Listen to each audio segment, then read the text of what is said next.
तुमच्यासोबत कधी असं झालं आहे का, फक्त 5 मिनिटं इंस्टाग्राम बघतो असं म्हणत अर्धा तास निघून गेला आणि कळलंच नाही? किंवा फेसबुक व्हॉट्सॲप चेक करायला घेतला आणि मध्येच यूट्यूब रील्स पाहण्यात इतके गुंतलो की वेळेचं भानच राहिलं नाही. असं का होतं? कारण आपलं मन एका गोष्टीवर स्थिर राहत नाही. स्वामी विवेकानंद सांगतात, जेव्हा मन पूर्णपणे एका गोष्टीत गुंततं तेव्हाच महानता मिळते. तर मग फोकस वाढवायचा कसा? आज कथालय घेऊन आला आहे स्वामी विवेकानंद यांच्या 3 पॉवरफुल कथा, ज्या तुम्हाला फोकस वाढवायला आणि कोणत्याही कामात एक्सपर्ट बनवायला मदत करतील. चला तर मग वेळ वाया न घालवता पहिल्या कथेकडे जाऊया. एकदा स्वामी विवेकानंद गंगेच्या किनारी बसले होते. तिथे एक मासेमार पाण्यात जाळे टाकून मासे पकडत होता. जवळच काही तरुण अभ्यास करत होते, पण वारंवार विचलित होते, गप्पा मारत होते, खेळत होते. हे सगळं स्वामीजी दुरून बघत होते. स्वामीजी जवळ आले आणि म्हणाले, तुम्ही काय शिकतायत? ते म्हणाले, अभ्यास करत आहोत पण लक्ष लागत नाही. स्वामीजी हसले आणि त्या मासेमाराकडे बोट दाखवत म्हणाले, हा माणूस पहा, आजूबाजूला कितीही गोंगाट असो त्याचं पूर्ण लक्ष पाण्यात आहे.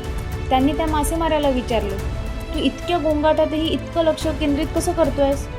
तो हसून म्हणाला, मी फक्त मास्यांवर लक्ष ठेवतोय, बाकी काहीच ऐकू येत नाही आहे. स्वामीजी म्हणाले, हेच खऱ्या एकाग्रतेचं गुपित आहे.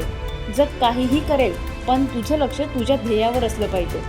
यातून आपण असं शिकतो, तुमचं लक्ष बाहेरच्या गोंगाटाकडे नको तर तुमच्या ध्येयाकडे असलं पाहिजे.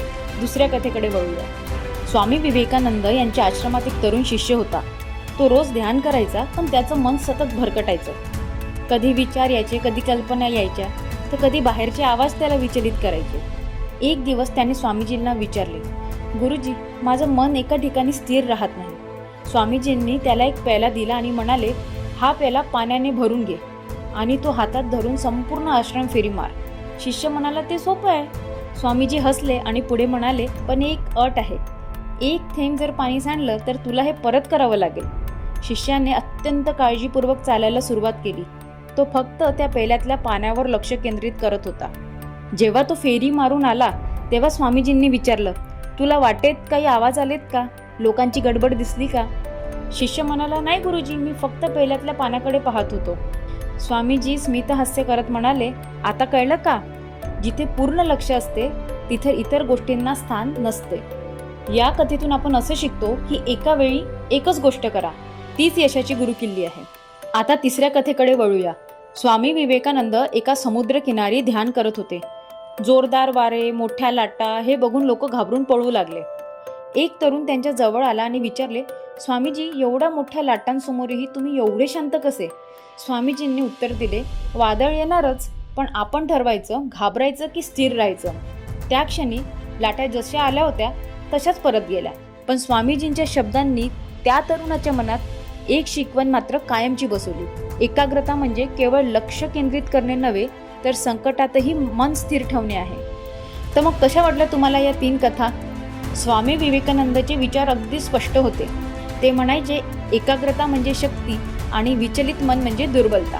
फोकस म्हणजेच एकाग्रता हा नैसर्गिक गुण नसून तो तयार करावा लागतो. तुमचं मनही मासेमाऱ्यासारखं स्थिर होऊ शकतं, पेल्यातल्या पाण्यासारखं एकाग्र राहू शकतं आणि समुद्रासारख्या मोठ्या संकटातही शांत राहू शकतं. पण प्रश्न असा आहे, हे करायचं कसं? सतत विचलित होणारं मन टाळायचं कसं? काळजी करू नका, या 5 सोप्या आणि प्रभावी पद्धती तुम्हाला सुपर फोकस बनवायला मदत करतील. पहिली टेक्निक म्हणजे मल्टीटास्किंग टाळणे. एका वेळी फक्त एकाच कामावर लक्ष केंद्रित करा, त्यामुळे कामाची गुणवत्ता वाढते. दुसरी म्हणजे डीप ब्रीदिंग. काम सुरू करण्यापूर्वी 3 दीर्घ श्वास घ्या, त्यामुळे मन शांत राहील आणि फोकस वाढेल. तिसरी म्हणजे फोन सायलेंट मोडवर ठेवणे. नोटिफिकेशनमुळे होणारा डिस्ट्रॅक्शन आपण याने टाळू शकतो आणि एकाग्रता वाढवू शकतो. चौथी म्हणजे पोमोडोरो टेक्निक. या टेक्निकनुसार 25 मिनिटे संपूर्ण लक्ष देऊन काम करायचं आणि त्यानंतर 5 मिनिटाचा एक छोटासा ब्रेक घ्यायचा. आणि 5वी टेक्निक म्हणजे नियमित ध्यान करणे, मेडिटेशन करणे.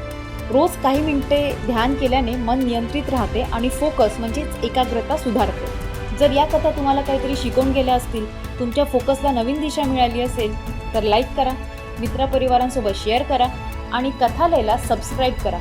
आणि हो, यापैकी कोणत्या टेक्निकपासून तुम्ही सुरुवात करणार आहात हे नक्की कमेंट सेक्शनमध्ये कळवा. तोपर्यंत स्वतःची शक्ती ओळखा, एकाग्र राहा आणि अशक्यही शक्य करा. धन्यवाद.